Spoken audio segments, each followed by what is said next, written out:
नमस्कार, स्वागत है आपका मिड कैप मसाला में। आपके साथ मैं हूं अभिषेक सत्यव्रतम। तो ग्लोबल संकेत और कुछ घरेलू ट्रिगर बाजार का मूड खराब करने का काम कर रहे हैं और इस वक्त निफ्टी ट्रेड कर रहा है दिन के निचले स्तर पर। जो गिरावट सुबह के सत्र में 2 से 250 पौने 300 अंकों की थी, वो बढ़ के निफ्टी की हो गई है अब 400 अंकों की। और निफ्टी काफी दिनों के बाद हम देख रहे हैं कि 25,400 के नीचे लुढ़कता हुआ दिख रहा है। यानी कि अगर रिकॉर्ड ऊंचाई से अगर आप जोड़ेंगे तो करीब करीब 800 अंक नीचे आकर निफ्टी कारोबार कर रहा है। निफ्टी बैंक की बात करें तो सेंटिमेंट वहां पर भी वीक है और इस वक्त जो गिरावट है वो है 700 अंकों की।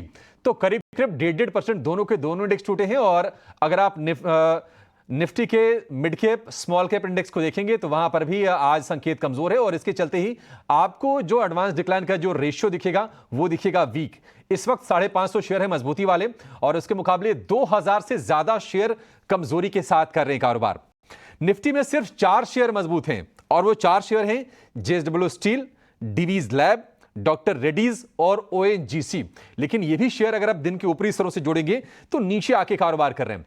लेकिन मिडिल ईस्ट में जिस तरह से ईरान ने इजराइल पर हमला किया है, फिर से वहां पर संघर्ष ज्यादा तेज होने की आशंका है और हम देख रहे हैं कि क्रूड के इंपैक्ट वाले जो भी शेयर हैं आज वहां पर आपको भारी भरकम गिरावट देखने को मिलेगी, चाहे वो ओएमसीज यानी कि oil marketing companies, BPCL, HPCL, IOC हो या फिर पेंट वाले स्टॉक्स हो, एशियन पेंट्स, बर्जर, या फिर टायर वाले स्टॉक्स, जेके टायर या फिर सीएट, अपोलो। ये तमाम स्टॉक आज कमजोरी के साथ कारोबार कर रहे हैं और मिड कैप में ऐसे बहुत सारे शेयर हैं जो भारी भरकम गिरावट का शिकार हो रहे हैं।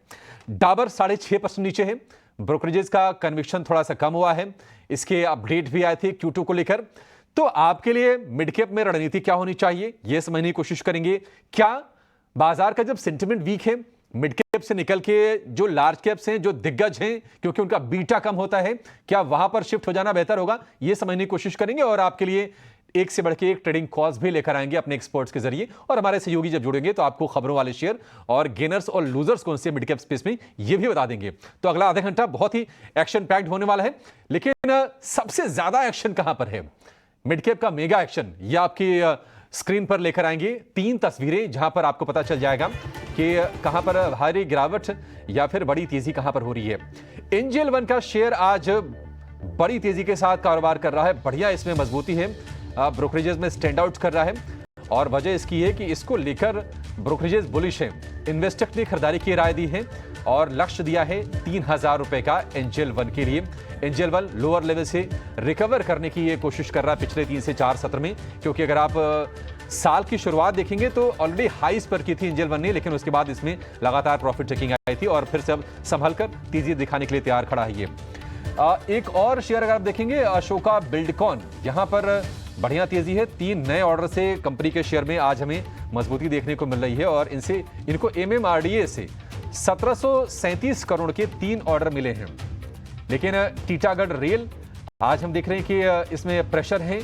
सरकार ने ऑर्डर की वैल्यू घटाकर 7300 करोड़ रुपए की है और ये वैल्यू घटाने से हम देख रहे हैं कि इन पर आज हमें प्रेशर देखने को मिल रहा है। तो इन शेयरों पर हम व्यू तो लेंगे ही लेंगे, लेकिन और भी जो भी एक्शन है आज मिड कैप में वो पूरा का पूरा आपके लिए हम कैप्चर करके सामने रखेंगे। लेकिन अब एक्सपर्ट को जोड़ने का समय हो गया है।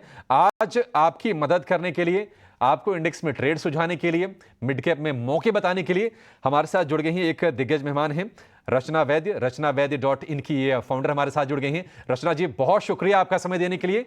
स्वागत है आपका 18 स्वदेश पर। आपसे शुरुआत बाजार के साथ ही करेंगे और सबसे पहले लेकर आएंगे निफ्टी का 3 घंटे का ट्रेड।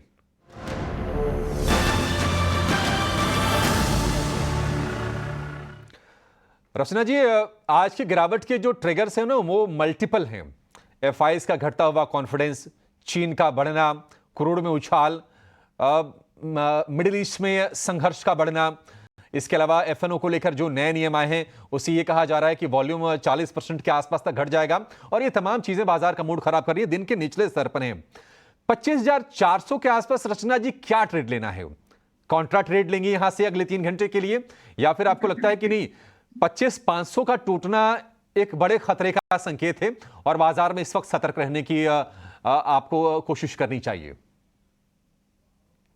देखिए, ऊपर वाला जब देता है तो मुसीबतें भी छप्पर फाड़ के ही देता है। So it is always like that. We cannot be expecting rewards without accepting risks.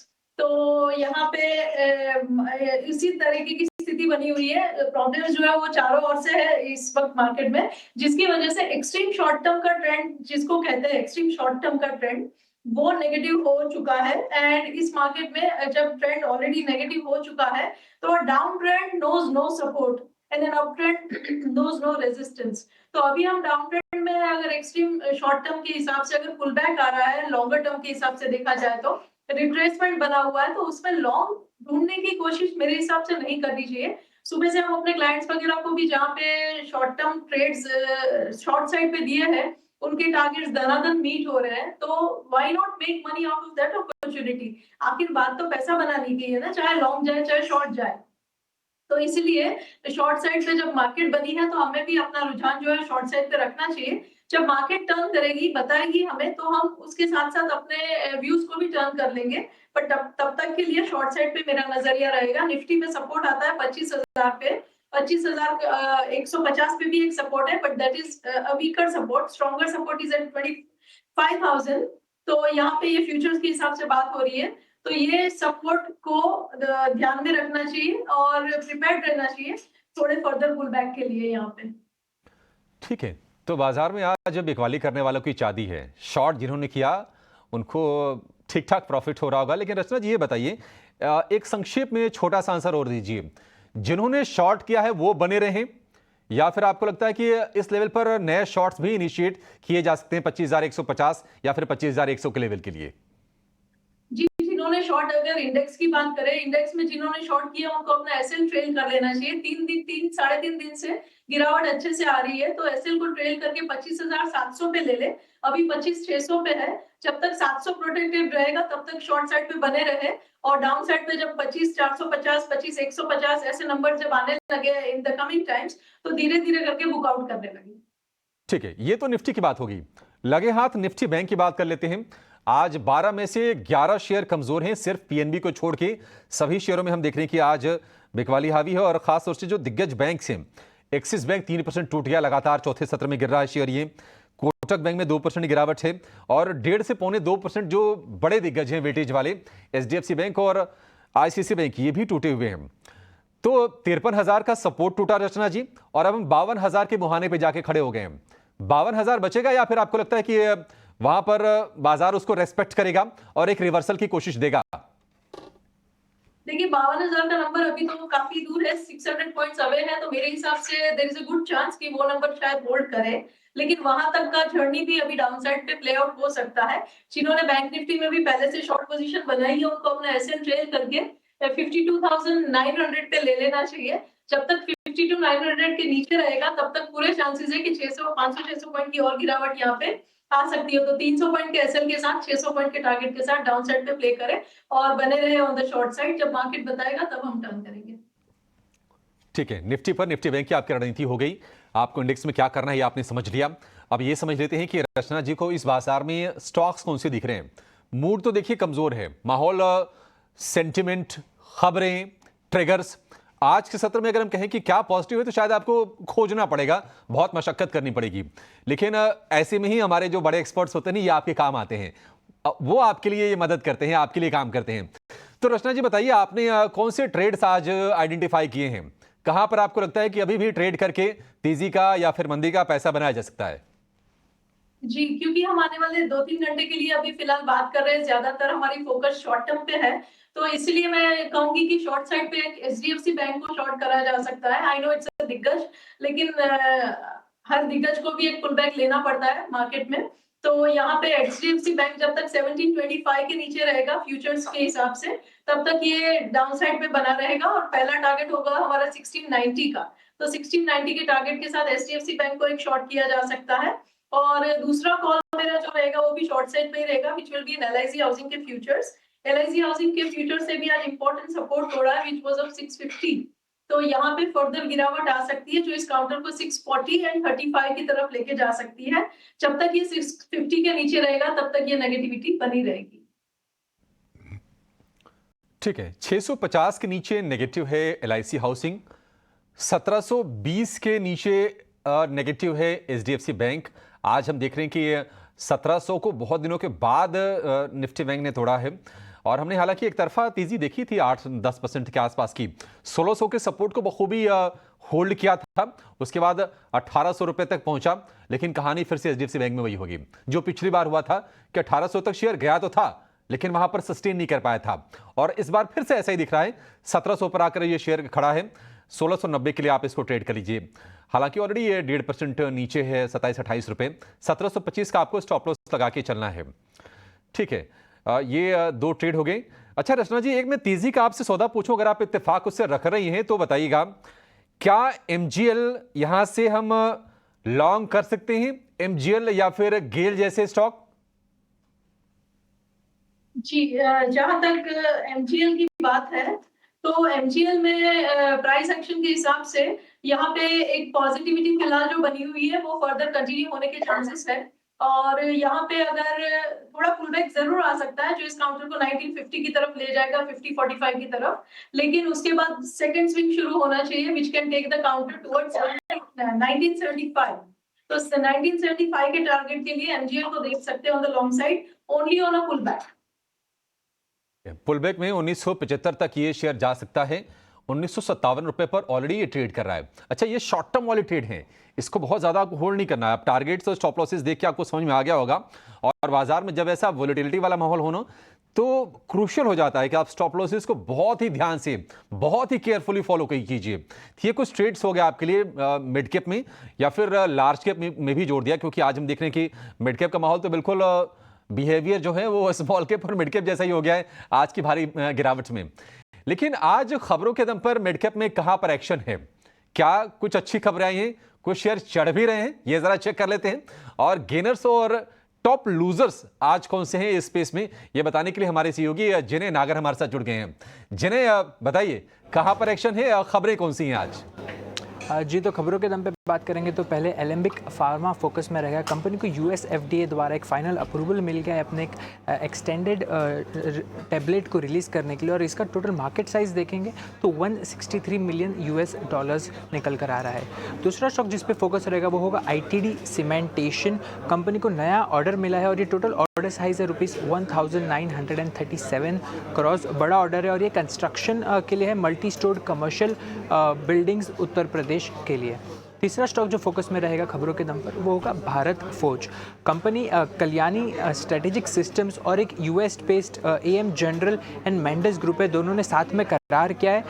दोनों ही कंपनी मिलकर को डेवलप और को प्रोड्यूस करेगी next generation artillery performance systems के लिए।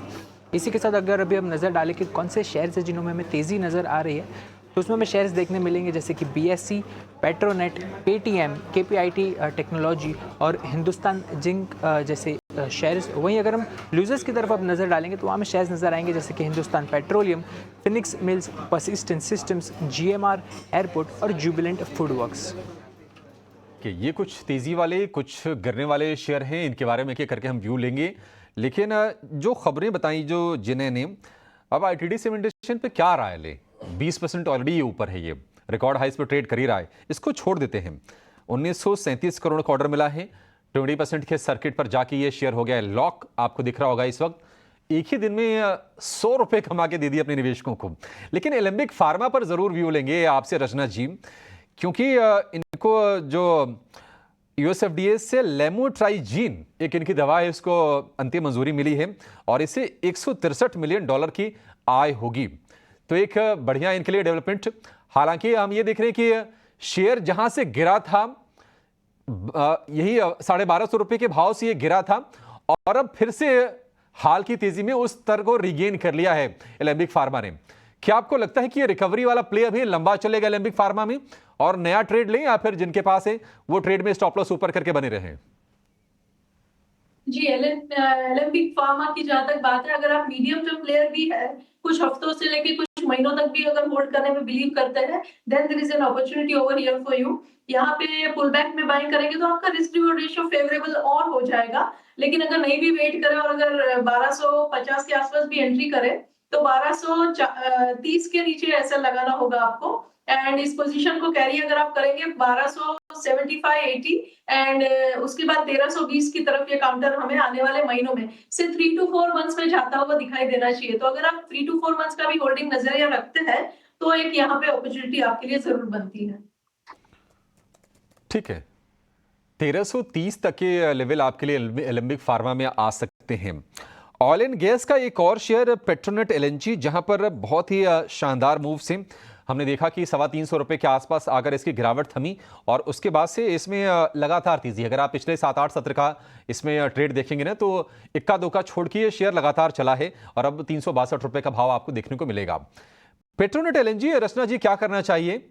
क्या मौका इसमें चूक गए या फिर आपको लगता है कि नहीं, अभी भी स्टीम इसमें बाकी है?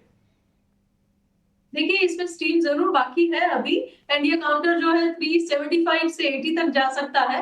लेकिन अगर आपको बेस्ट एंट्री की बात है तो पिछले 2-3-4 दिनों में जहां से उसने मूवमेंट शुरू करी थी, वहां पे आपको एक बेस्ट एंट्री मिल सकती थी।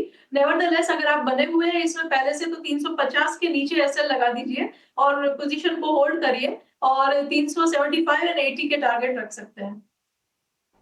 ठीक है, 380 के टारगेट आप पेट्रोनेट एलएनजी में रख के चल सकते हैं। पेटीएम लेके आइए स्क्रीन पर। पेटीएम भी आज उन शेयरों में शामिल है जहां पर तेजी है। और देखिए, नेगेटिव माहौल में अगर पेटीएम जैसे शेयर चले ना, इसका मतलब यह है कि नहीं, वाकई अंदर में स्ट्रेंथ है, चीजें सुधर रही हैं। आरबीआई के एलिगेशंस, पेटीएम पेमेंट बैंक को लेकर नेगेटिव माहौल, उसके तमाम कह सकते हैं कि बुरी खबरों के बीच में शेयर टूट के 310 रुपए का हो जाना और वहां से ये जो जर्नी है फिर से 750 रुपए के ऊपर आज इंट्राडे में निकलना, ये दिखाता है कि नहीं, स्ट्रेंथ बाकी है और जिन्होंने कन्विक्शन दिखाया उनको रिवॉर्ड किया इस शेयर ने। पेटीएम 750 के भाव पर आपको इसका स्ट्रक्चर कैसा लग रहा है? रचना जी, पेटीएम में क्या स्ट्रेटजी होनी चाहिए? जिन्होंने पैसे बनाए वो तो खैर अब हमारी सलाह के शायद उनको दरकार नहीं होगी कि अच्छा 300 वाले लोगों को क्या करना चाहिए, वो शायद प्रॉफिट टेकिंग कर भी रहे होंगे अपने अपने लेवल पर। लेकिन अभी इसमें आपको कितनी स्ट्रेंथ दिख रही है? देखिए, पेटीएम में बहुत कम लोग होंगे जिन्होंने एक्चुअली 400 के आसपास तो एंट्री बना पाए होंगे, लेकिन नेवरदलेस वो जब तक 550 तक पहुंच गया था तब तक वो न्यूज में भी अपनी झलक दिखाने लग गया था। तो दोज वर द टाइम्स जब बेस्ट एंट्री बनती थी। And yes, definitely the stock has surprise many people, and यहाँ पे और अपसाइड में सरप्राइज बाकी हो सकता है जो इस काउंटर को अपसाइड पे 900 की तरफ भी आने वाले महीनों में ले जा सकता है। पर अगेन यहाँ पे व्यू आपका महीनों में होना चाहिए, घंटों में या दिनों में नहीं। तो if you are willing to hold for 3 to 4 months, तो आपको अभी 750 के करीब है, 950 तक का प्राइस इसमें देखने की उम्मीद है। 700 के नीचे इसमें एसएल होना चाहिए। As a disclosure I also have this. ठीक है, 700 के नीचे स्टॉप लॉस आपका पेटीएम के लिए होना चाहिए। लेकिन आज हम देख रहे हैं कि देखिए, सिंपल कोरिलेशन है। अगर आप ओएमसीज देखेंगे, यानी कि जो डाउनस्ट्रीम कंपनीज हैं, एचपीसीएल, बीपीसीएल, आईओसी, ये तमाम गिर रहे हैं क्योंकि कहीं ना कहीं आशंका है। हालांकि अभी भी क्रूड को लेकर उतना तनाव नहीं है, $75 का ही भाव हुआ है, लेकिन टेंशन ये कि क्या ये भाव और बढ़ जाएंगे, क्योंकि अगर जितने बढ़ेंगे वो मार्जिन को हिट करेंगे इन कंपनीज के। तो आईओसी, बीपीसीएल, एचपीसीएल, ये सारे के सारे हाल फिलहाल रिकवर हो रहे थे। इन बताइए रचना जी, कोई अभी भी आपको शॉर्टिंग का कैंडिडेट लगता है या फिर एक दिन की गिरावट के लिहाज से थोड़ा ज्यादा हो गया, अब छोड़ दें इसको? देखिए, आईओसी को तो मैं शॉर्ट करने के लिए नहीं कहूंगी। एंड जहां तक इनपेट्रो वगैरह की बात है, तो इनपेट्रो में आज अच्छी खासी गिरावट आई है, हमने देखी है, और यहाँ पे फर्दर गिरावट आ भी सकती है। But there is a support around 410, तो 419 पे है फिलहाल। 410 के आसपास उन लोगों को बुकआउट करना पड़ेगा जिन्होंने पहले शॉर्ट करके बैठे हैं। Even if you are into futures, तो 410 के नंबर को एज अ सपोर्ट ध्यान में रखना चाहिए इफ यू आर शॉर्ट। और यहाँ पे 10-15 रुपए की फर्दर गिरावट जरूर आ सकती है, जिसके बाद एक हॉल्ट आएगा, एंड नॉट बिफोर दैट। ठीक है, 410 का सपोर्ट है एचपीसीएल के लिए, यह आप ध्यान में रखिए और जो सलाह आपको रचना जी दे रही है उस पर अमल कीजिए, पैसा जरूर बनेगा। देखिए, फटाफट कैसे 20 मिनट निकल के पता भी नहीं चला।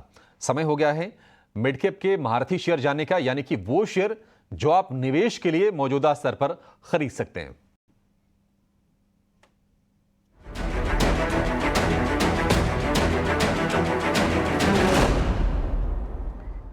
और आज मिड कैप का महारथी शेयर बताने के लिए हमारे साथ हैं महारथी एक्सपर्ट एसबीआई सिक्योरिटीज के सनी अग्रवाल हमारे साथ आज भी हैं। सनी जी, बहुत शुक्रिया आपका समय देने के लिए, स्वागत है आपका टीनो स्वदेश पर।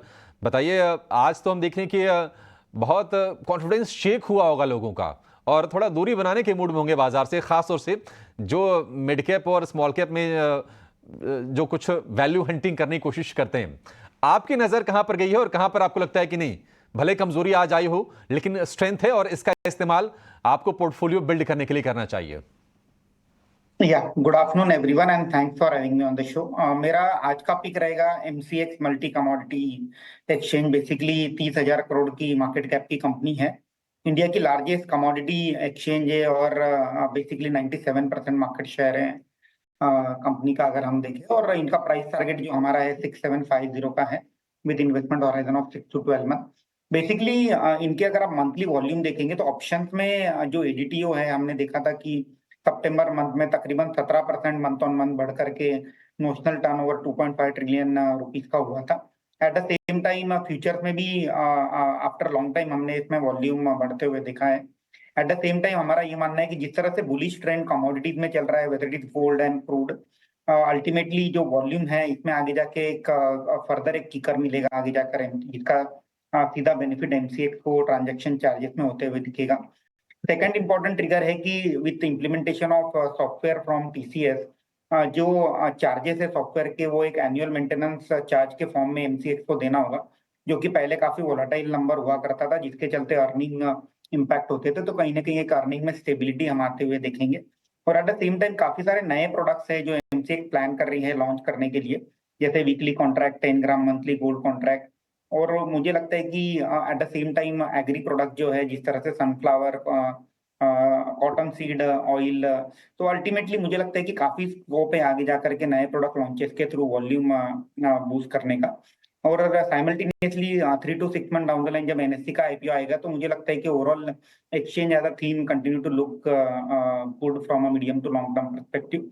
तो डेफिनेटली हालांकि आज मार्केट में थोड़ा मंदी का माहौल है, मुझे लगता है कि ग्रेजुअली इसे पोर्टफोलियो में जब भी डीप पर मिले इसे पोर्टफोलियो में ऐड किया जा सकता है। गिरावट पर आप खरीद सकते हैं एमसीएक्स के शेयर को और भाव है 5,850 रुपए का फिलहाल, टारगेट है 6,750 का, यानी कि यहां से 900 रुपए ऊपर का एक साल में। आपको हो सकता है कि थोड़ा ये ज़्यादा लगे, लेकिन मेरे लिहाज से मुझे देखने में कम लग रहा है और शायद उम्मीदें ज़्यादा इसलिए कम लग रहा है क्योंकि अगर आप पिछले एक साल में देखेंगे 3 अक्टूबर 2023 से 3 अक्टूबर 2024 के बीच में ये शेयर हो गया है 3 गुना। 2,000 रुपए के आसपास का इसका भाव हुआ करता था और अभी 6,000 के आसपास आके खड़ा है। अगर आप साल भर का चार्ट अगर स्क्रीन पर लेकर आएंगे तो आपको बिल्कुल अंदाजा लग जाएगा कि किस स्पीड से ये चला है। बीच में इनके टेक्नोलॉजी प्लेटफॉर्म भी चेंज किए गए। उस ट्रांजिशन पीरियड में हमने देखा कि 3,000 रुपए के आसपास के भाव थे, लेकिन क्या कमाल की जर्नी रही है एमसीएक्स की। और निश्चित तौर पर ये जो कन्विक्शन है ना, ये बिजनेस के दम पर है एमसीएक्स के, जो सनी आपको बता रहे हैं। आप ये देखिए 201%, यानी कि 3 गुना एक साल में एमसीएक्स हो गया है और चलेगा। अगर आपके पास है तो बने रहिए, नहीं है तो जो टारगेट आपको सनी जी बता रहे हैं उसके लिए आप इसको खरीद सकते हैं। चलिए इसी के साथ इस मारुति शेयर के साथ इस शो को यहां पर समाप्त करने का समय भी हो गया है। सनी आपका बहुत शुक्रिया और रचना जी आपका बहुत शुक्रिया आज समय देने के लिए और इंडेक्स पर व्यू देने के साथ साथ तमाम ट्रेडिंग कॉल्स भी हमारे दर्शकों को सुझाने के लिए। फिलहाल